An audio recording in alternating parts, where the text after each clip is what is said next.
let's try this again. It's been about a year since I put one of these things out. And somebody from up in British Columbia, Canada has been bugging me about actually doing a video. So, alright. Let's get to the intro.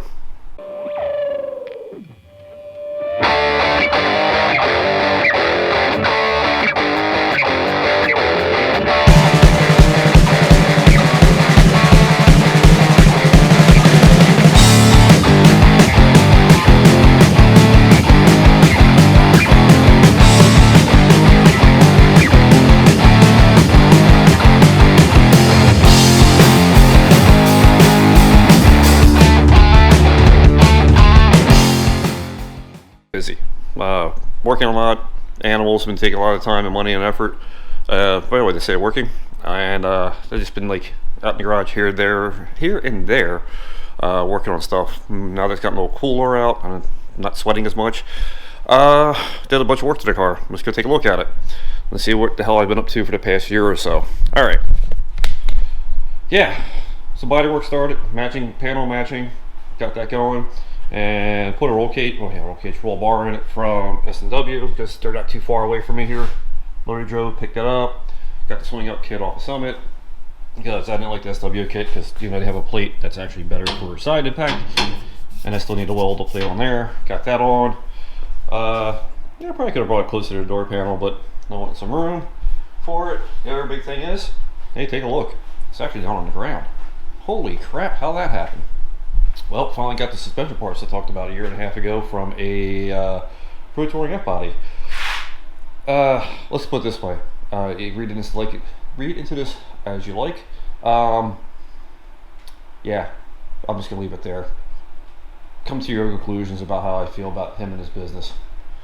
Alright, anyways, let's get back over the car. I got the anvil nose. Of course, I bought the wrong color hood, which I'm probably going to have to replace to match the color of the nose, which is fine. There's somebody who wants this hood anyway. Got the arrow latches on it, which I still haven't gotten the pins put in because I've been busy. Let's see what else. Back firewall cut out back in there. And of course, let's turn the lights on here so we can see what we see.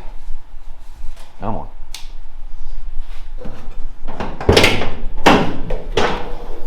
And there's the engine in place. And of course, I got the wrong hood support struts for it, so gotta use the old 2x4 method. Sorry about the shitty photography or videography because it's been a while. I'm out of practice.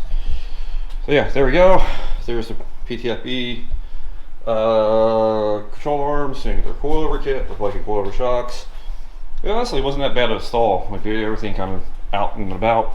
It only took me 2.5 days, maybe 8 hours by the time I cut, ground, weld it, fit it, and all that stuff. Instructions are pretty non-existent for it because, well, I was a pain in the ass to the guy about getting the parts. Was lied to, deceived. Yeah, I need to stop talking about that. I got the stuff. Let's leave it at that. But anyways, yep, 500-pound springs should be pretty good for the drag racing portion. And let's see what else we got. Got a steering shaft for it because, well, the factory one that I had with the car was frozen solid. So if I'm going to buy one, I'm going to buy one with universal joints. And of course, the one I bought for this car, go figure. This has the steering box, has the bigger diameter spline as the 13/16 spline, and of course the one that comes with it is a 3/4 inch spline. So $20 off Amazon later, had a new U-joint. So yeah, there's the engine. I think I've shown it before, but it's a L92 bottom end, basically stock crank with 4 drives, 4 pistons, trick flow 220 as cast heads. And of course the BTR equalizer intake, and has the BTR trunnion kit on it. But since the motor was built, they came out their shaft rocker mount system, which I'm probably going to upgrade to, and change the push rods on it. Let's see what else do I got done here. Front end is mounted on. This took a bit of work. I mean, if it's okay out of the box, but it's definitely trying to fit on.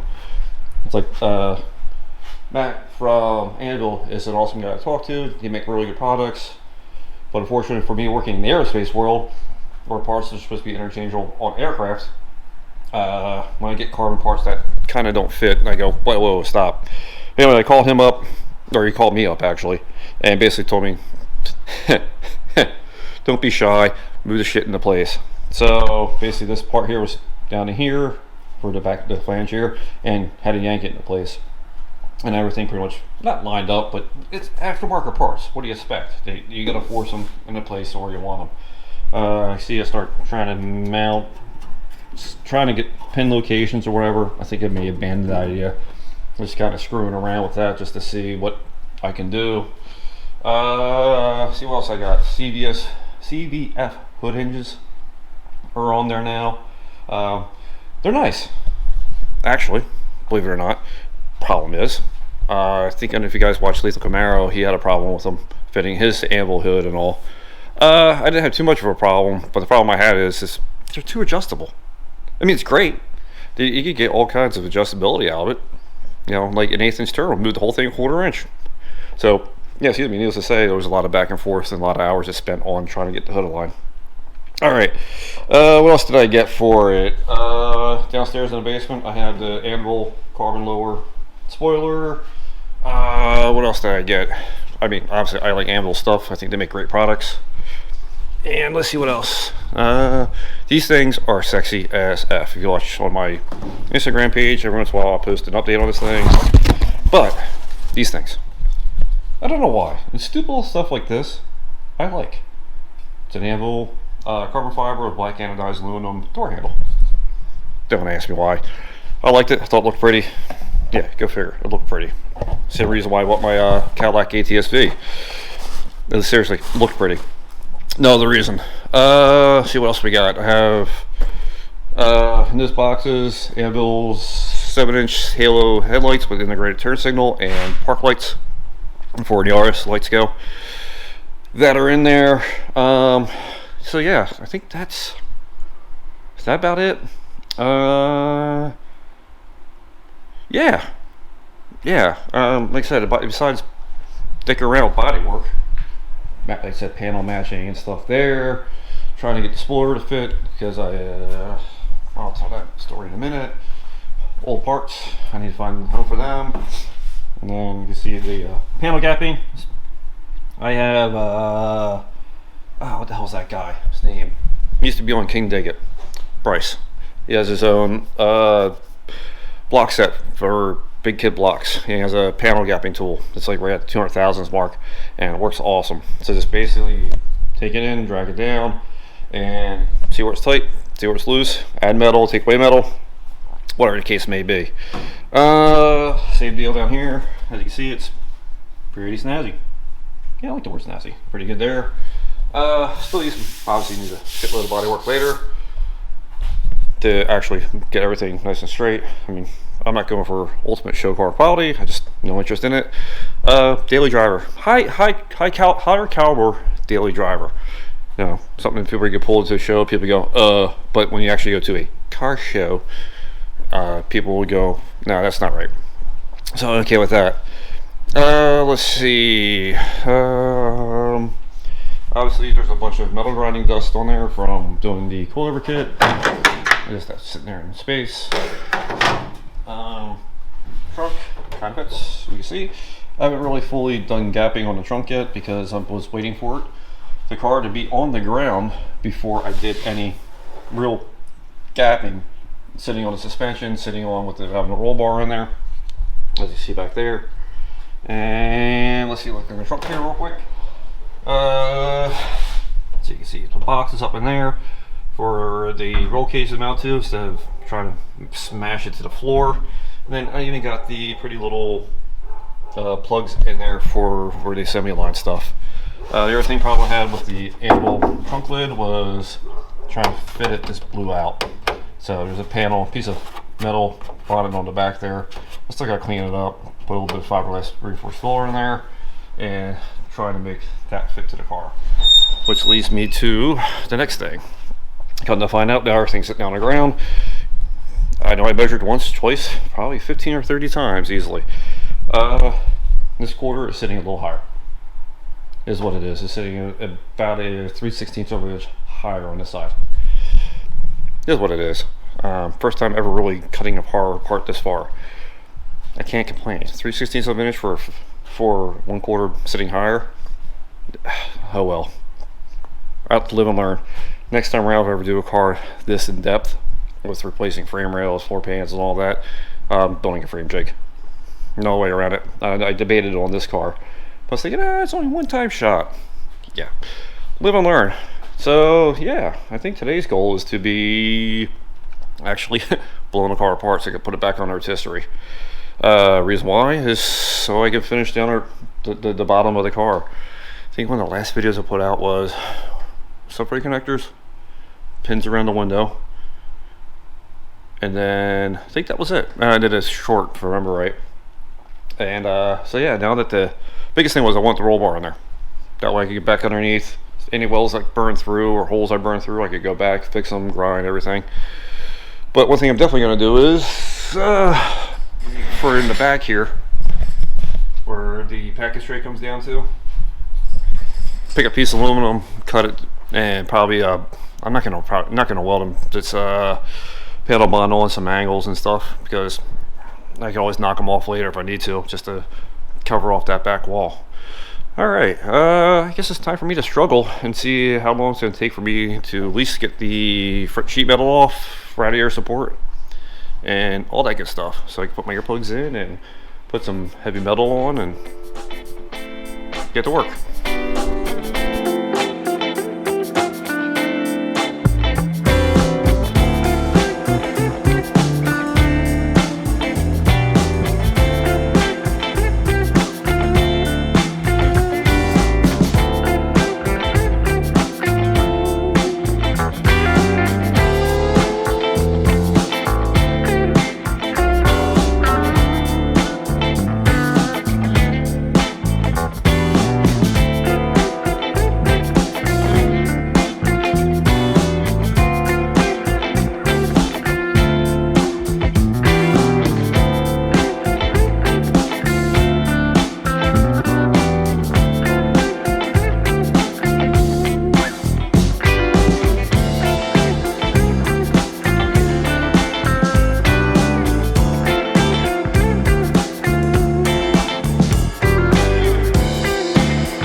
In the time lapse, I stopped for a minute here because there's literally the first time I had this car together since April 2020, sitting on a suspension.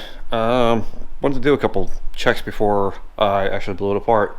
So one of the things I'm doing real quick was checking wheelbase, and it's three quarters of an inch longer than what advertised. So this is 108 3/4. It's supposed to be 108, but also I got to remember, this has aftermarket control arms on it too, so that's probably where it's coming from. Getting the extra camber and caster out of it for drivability. That's probably my guess. But yeah, both sides are 108 3/4 on the money, so that's telling me I'm doing pretty good for squareness of the car. Next thing I need to do is, before I remove the front subframe, well, jack it up, remove the front subframe, try to roll that on the other side of the garage. Yeah, I really need a shed to get rid of some of the shit in here. But yeah, that's a topic for another day. But yeah, I want to check the, put it in the air, check the subframe real quick, see if that's square to the car, because I know it is, but I just want to double check, because the factory manual tells you to do from the Zerk fitting of the lower ball joint. That's what they want. So, I think I'm going to do that real quick. I don't think I need to, because actually when I put the subframe connectors in, it's that's exactly what I did. Well, not exactly what I did. I used actually the control arm bolts for centering it.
All right, little problem, not a big deal. Need some brackets to mount to the bumper holes for the back rotisserie part of the rotisserie. Yeah, I didn't know what I was gonna do, so I didn't turn the camera off for it. But it's literally 1/8 inch plate, some 1-inch tube. Yeah, it's 1-inch tubing by looks like 80 wall or something like that. Just gonna bolt these on. I guess that'll be it for this video. Maybe once I get the car up in the air, the idea is to, coming up next, finish the bottom off. Basically grind down any welds that burn through, fix from putting the roll bar in, epoxying it, and putting the Raptor liner on it, and doing some body work on the firewall and stuff. Just basically anything on the bottom of the car, so I don't have to go back on the rotisserie and I can find a new home for that somewhere, like over in a storage unit or something. All right, till next time. Hopefully it'll be sooner than a year. All right, guys.